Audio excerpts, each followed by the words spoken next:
Friends, one of the phrases that has long described Asylum Hill Congregational Church is this: we are a church in the heart of the city with a heart for the city. Those words are more than a slogan. They are a calling. For generations, this congregation has sought to love our neighbors, to meet needs with compassion, and to be a faithful presence in Hartford. Today, the steering committee for the Earl Exum Community Resource Center is excited to share with you a vision that grows directly out of that commitment. After prayerful discernment about what this ministry might become, we have developed a working mission statement. The Earl Exum Community Resource Center exists to connect, empower, and serve the people of Hartford by providing access to resources, fostering partnerships, and creating pathways toward greater well-being and opportunity for all. As we have listened to community leaders and partners, one comment from the mayor of Hartford has stayed with us. The future of our city depends on institutions that are deeply rooted, collaborative, and committed to the flourishing of every resident. We believe the Earl Exum Community Resource Center can be one expression of that shared hope. This vision has not been shaped by one person alone, but by a dedicated group of members and friends who have generously offered their time, wisdom, and imagination. It is my privilege to introduce the members of the steering committee, those whose work has brought us to this exciting moment. Ted Carroll, Linda Campanella, Jim Grigsby, Holly DeYoung, Andrea Williams, Linda Smith, Helena Carvalho, and myself. Together, we invite you to imagine what God might do through this congregation as we continue to be a church in the heart of the city, with a heart for the city.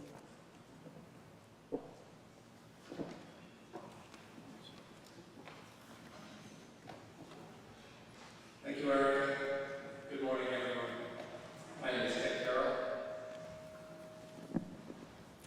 And I'll begin presenting information on the design and construction of the Earl Exum Community Resource Center by first reminding you again of the very good news that we received just last spring, that our application for nearly $3.8 million from the state's Community Investment Fund was approved in full.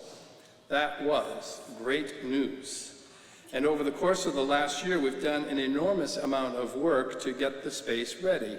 First, we have removed the extensive mold that had resulted from the flood 4 years ago. Yes, you'll be pleased to know that you no longer need a hazmat suit to walk downstairs. Secondly, we have taken steps to ensure that our garden level never, ever will flood again. And that work is now 90% done and will be completed by the summer. But the not so great news is that due to all the other projects that the State Department of Economic and Community Development had in its pipeline, it has taken over a year to get started on the actual design and reconstruction of the resource center. The floor plan is shown here because I need to share some really good news. At long last, the state has assigned us both a contract manager and a project manager, the two people who are needed for us to begin our design work. And earlier this week, we learned that we are authorized to hire our preferred architect, the Meyer Design Group. This firm is very familiar with this project as they designed our addition 25 years ago, the very addition that will be home for the Earl Exum Community Resource Center. They've also prepared the floor plan for the proposed center. And you'll note in the design that we have meeting spaces and a kitchenette for retreats, potential education and training classes, and a host of civic, social, and cultural events.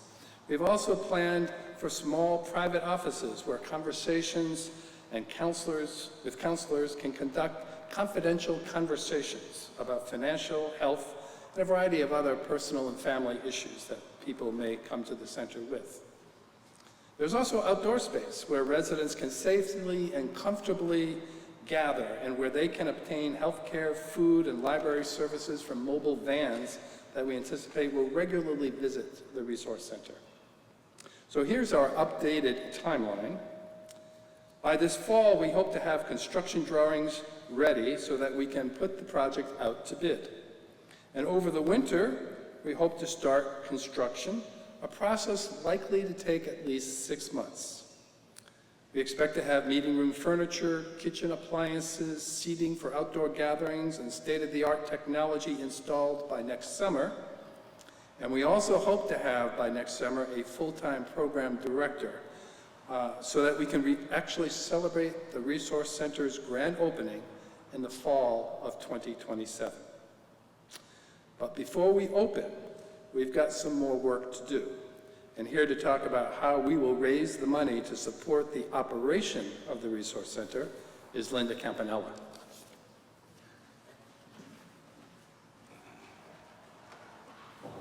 Thank you, Ted, and good morning, everyone.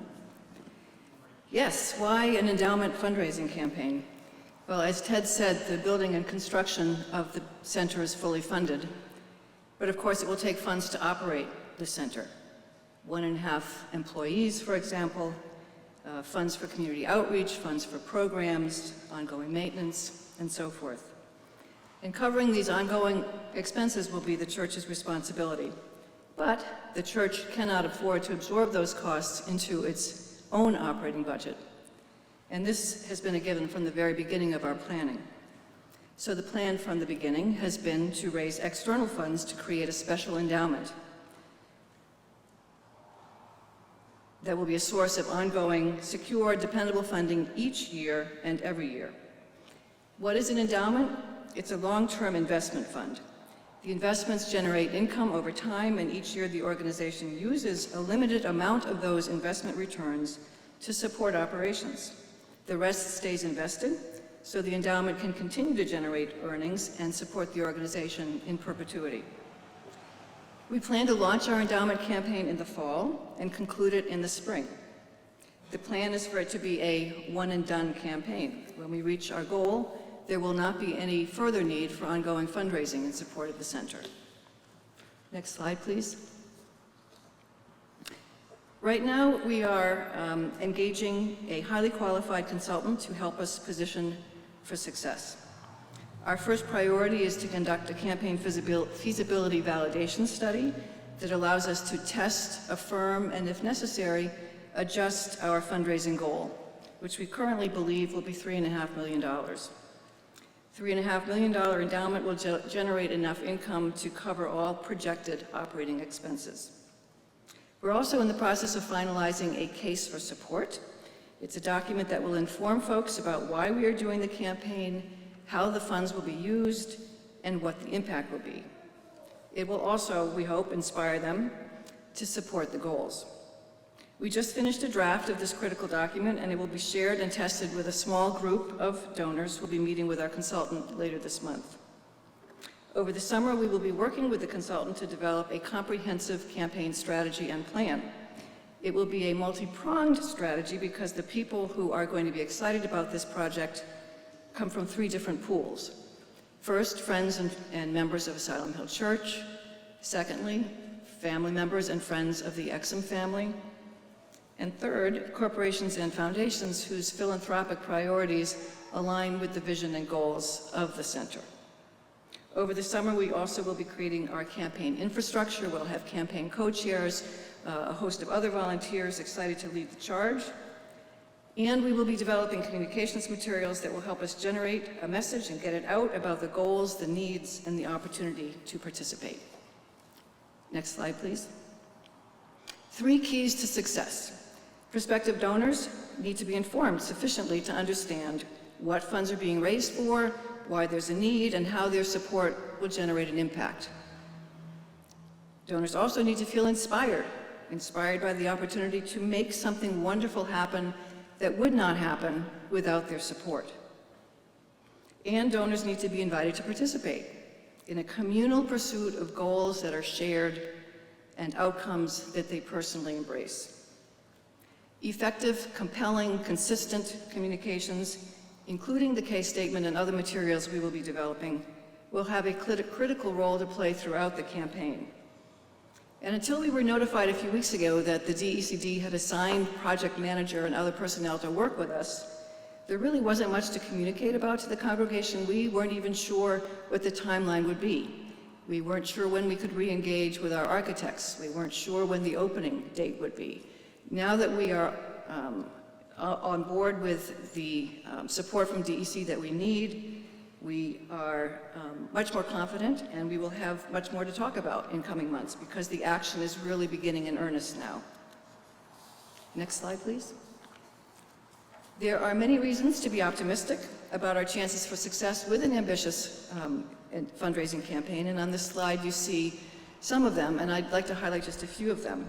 First is this church's track record, its history of really stepping up generously when a big, bold idea emerges and when there's an opportunity to do something tremendous, while still, of course, maintaining and sustaining its core mission and ministries. The state grant really does create a one-time window for us. There is a wonderful alignment between state funding, church space, and community need. The donor pool is large and diverse. This is good news for a campaign like this. As I said, we are dipping into 3 pools. The donor base extends well beyond this church. And the case for support is strong. We have an inspiring story to tell. In fact, some of us think it's going to be really hard to say no to the invitation once it is extended. And there's one more worth emphasizing. Community leaders, city leaders, and as you'll hear soon from Jim Grigsby, local nonprofits are solidly behind this project. Next slide, please. And here's what just one of those community members and community leaders had to say about the Resource Center at Asylum Hill. And the Center for Leadership and Justice, by the way, is the parent organization of GIA, which is very much connected with our church, and many of you are actively engaged in that ministry. In closing, I want to share just a personal reflection. I believe that what people beyond Asylum Hill are most excited about, and certainly what the core planning group is extremely excited about, is reflected in the mission statement that was shown on one of the first slides during Erica's talk. The center is a project and will be a place where, quote, a faith community, residents, nonprofits, and civic partners collaborate, end quote. They will collaborate to make possible something none of them could accomplish on their own. This kind of collaboration is highly unusual, and it is incredibly powerful. And then one final thought to leave you with. For those of us who can and will feel inspired to do so, making a one-time gift to support the Earl Exum Community Resource Center endowment campaign later this year will represent a second way to show our love for and support for Asylum Hill Church's mission and ministries with a financial gift. The first way, this year and every year, is through our support for the annual stewardship campaign.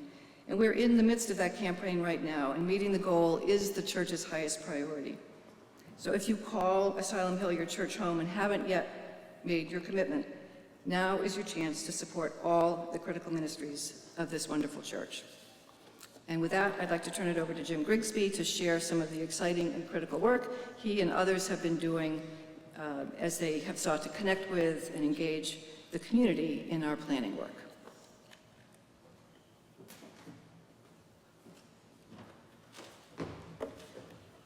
Good morning. Yes, I'm Jim Grigsby. I'm chair of something we call the Community Connections Committee.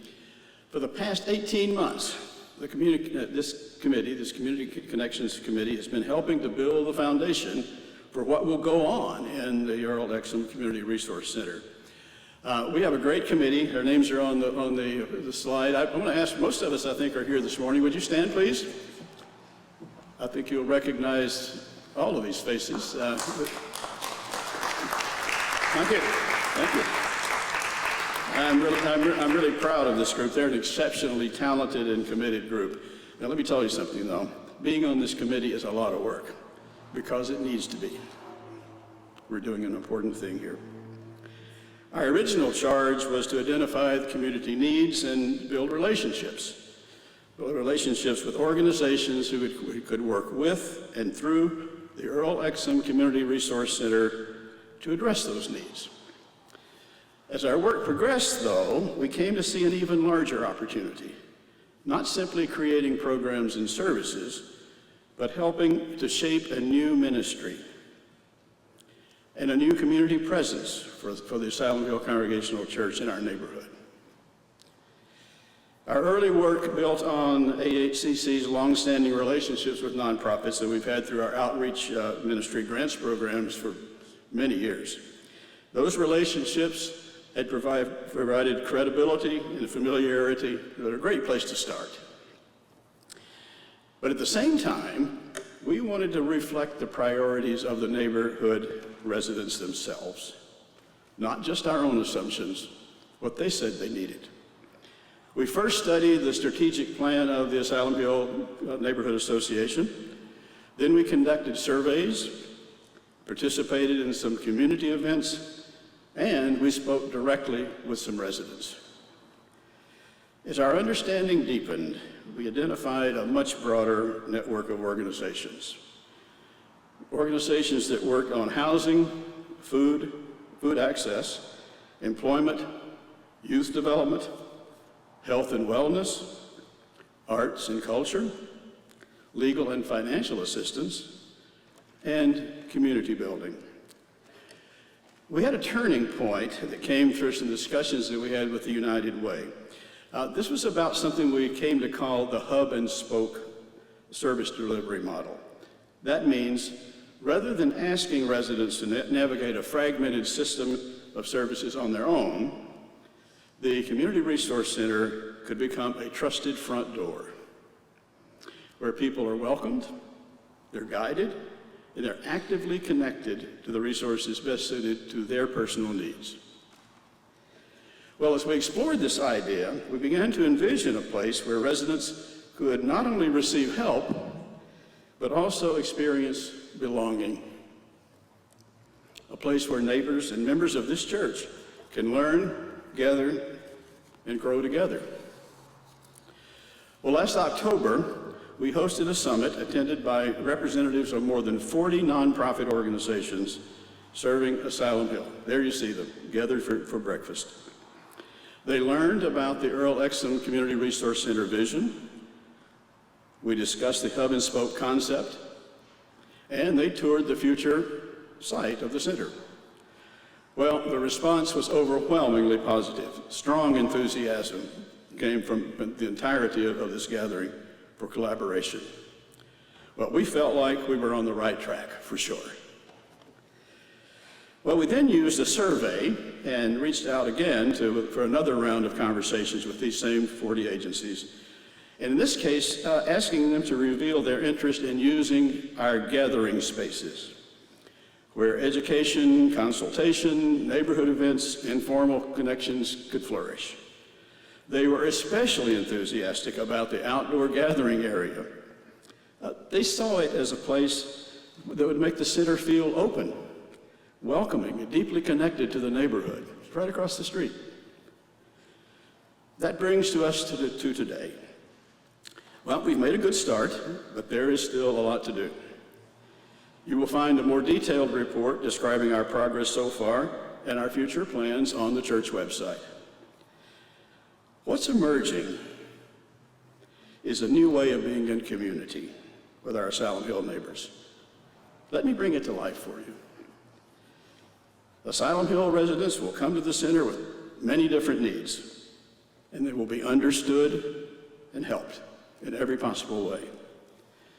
Families who are new to the neighborhood, and there are many of them, they may find a welcoming place where they can connect with local organizations, enroll their children in some after-school programs, attend English language courses, or maybe receive support in preparing for employment. The center can also be an informal gathering place for resident-led community life, small social gatherings, arts and music events, neighborhood discussions, cultural celebrations, food truck evenings, activities that bring neighbors together and strengthen relationships, make it a real neighborhood. Well, the young people could just come by and hang out if they want to, or they may engage in some things, tutoring, arts and cultural activities, mentoring, leadership programs, all sorts of workforce preparation opportunities, what the youth need. In other words, residents will not just receive services, the center will be a place where community is built. Well, what does this mean for this church, for AHCC? We're creating a new ministry, as we've said, and one that's not just about delivering services more efficiently. It's really about helping to build a neighborhood where people can truly prosper, where stability, and dignity, and belonging are real and visible.